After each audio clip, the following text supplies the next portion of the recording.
I didn't leave because I was lost.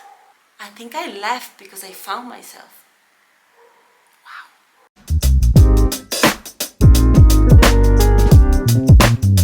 Hello beautiful people and welcome back to my channel. It's NATYASH here, unfiltered, raw from my soul. Today I want to tell you the story of why I left Miami. All the good things about Miami and all the bad too. First of all, I chose Miami when I started my divorce because I could really choose anywhere to be in the world, and I figured that I wanted a nice weather. I wanted to live close to my country, Colombia. I wanted some Latin culture because I craved it so much, because in Vegas you don't really have that. There's Mexican culture but not Latin culture like the way it is in Miami. I've always wanted to live by the ocean. You know, it's pretty awesome. I got to Miami on a Sunday and I remember it was raining so bad, and I had 4 luggages, my 2 dogs, and I was receiving the keys of my Airbnb and it was raining so bad, and I remember crying of happiness. You always have to receive what God has to give you, and I just felt like, wow, this place is really cool. Could be called home. As soon as I got to Miami, I'm always very lucky because everywhere I go, I always get very welcome. I remember it was a Sunday, I got invited by a few friends that I knew to dinner, and right away I met promoters, and little that you know, on a Wednesday I was going to perform, and then I started performing more and more, and it just felt awesome. So the first months as a divorced woman in Miami were cool. You know, I was going out, enjoying the beach. My apartment was super nice, the dog were loving it, but it's a lifestyle that, you know, you can get sucked into it. I would perform around 4. Now keep in mind, I don't drink, I don't do drugs, I don't smoke. I quit smoking. What? I quit smoking cigarettes and vape. So I was just there really tired, thinking about my dogs, waiting for the time to perform, to finally go home and get home around 5 in the morning and do it all over again. I wanted you to know that I love making music. It's still going, and when I was in Miami, it was my goal. You know, I want to push it, I want to make it big, but I gotta be honest with you. It's a lifestyle that I'm not looking to pursue. I'm not 15, 16, 18, 20 years old. I'm not excited to go to clubs and just networking and just waiting to play my song and then going to after parties. I'm at an age over 30 where I don't give a fuck. I do music because I want it. I love it. I'm gonna keep doing it, but I am not going to just pursue that as my only reason of being alive. So it's just part of my life where I focus for a while, where it's still going. I'm still making music, it's still going. I have so many music videos and so excited about what's coming up. But I was like, holy crap, if I go out every night, I'm going to look 40 in 2 years. It's just not the lifestyle I'm looking for. I was married for 9 years, almost 10.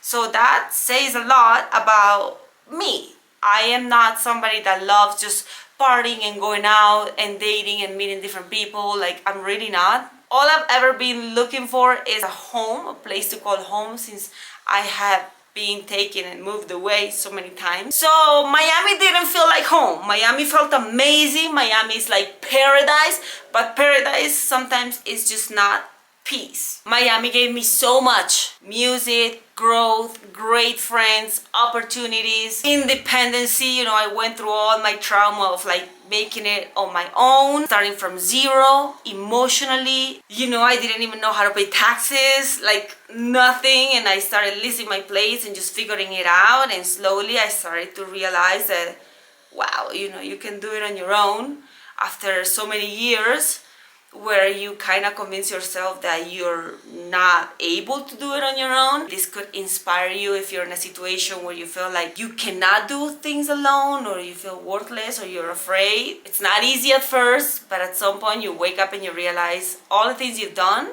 and how powerful we are, women. It's a good warm feeling inside when you realize that, hey, you're gonna be okay. So if you need to hear this, you're gonna be okay.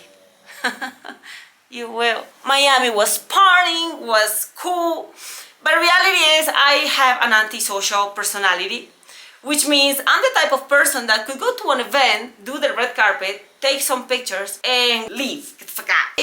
I'm not easy to make friends because I'm a lot. I'm everything or nothing. I can't have too many friends because when I have a friend, I have to give him or give her all. I also cannot handle fakeness. I'm sure you know what I mean. When you talk to somebody fake, you have to become fake too. You have to smile too and pretend that you like them.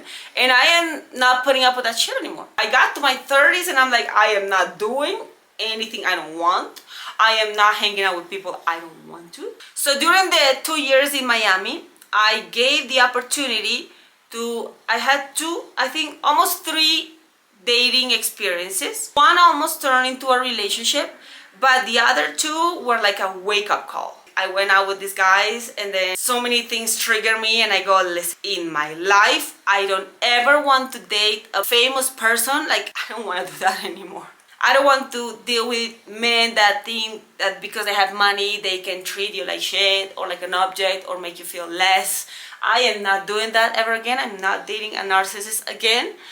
And Miami is just not the place to find somebody that is worth. At least I'm talking about my personal experience. However, towards the last period I was in Miami, I met somebody and we dated for a few months.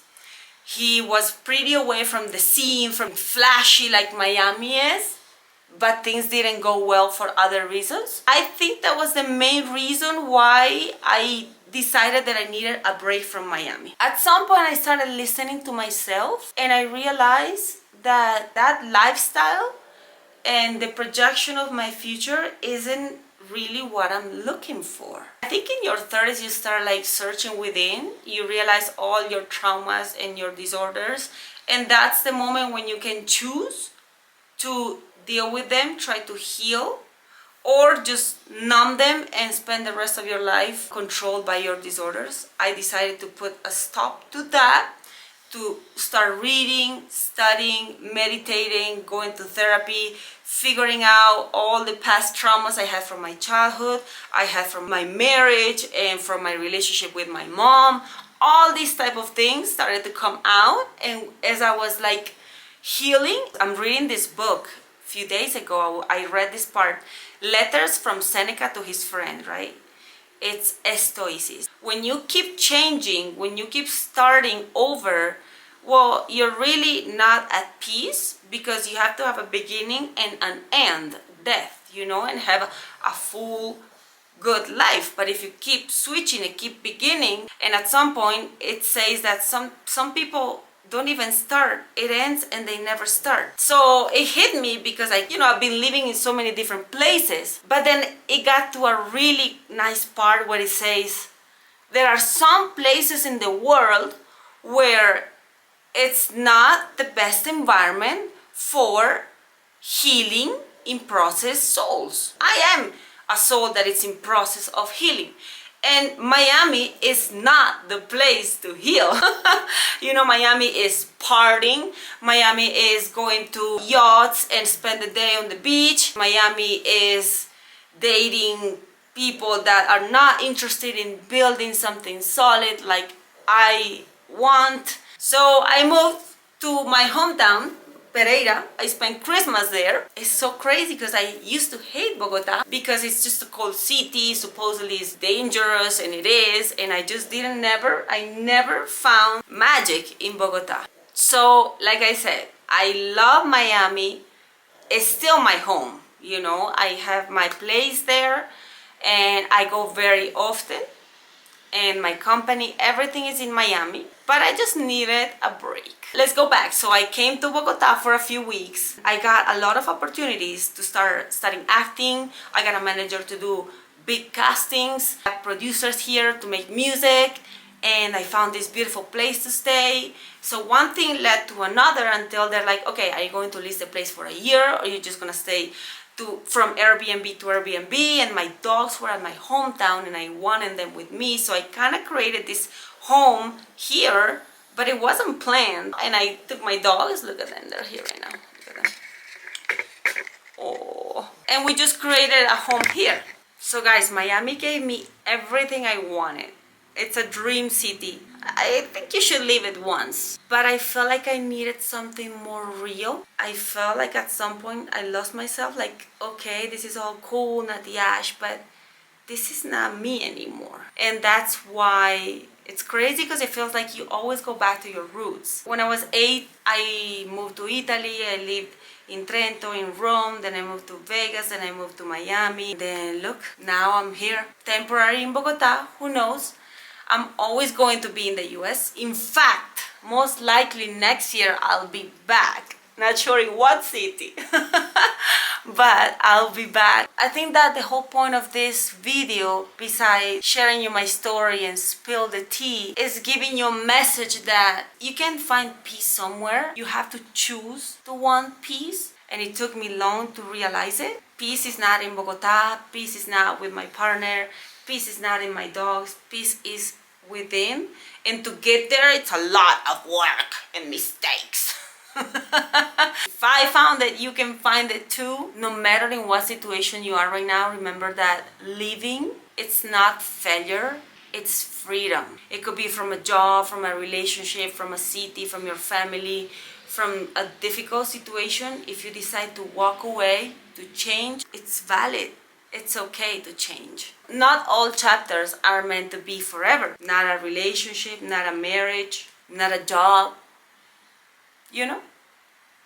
And when you realize that all you can really manage is how you react to things that happen, well, you live better. I think that's the main thing that changed in my life. Stop worrying about everything outside and try to control everything and project my future and everything. Everything crumbles. At the end of the day, all we have is today, and just try to make the best of it. Guys, this is it for this video.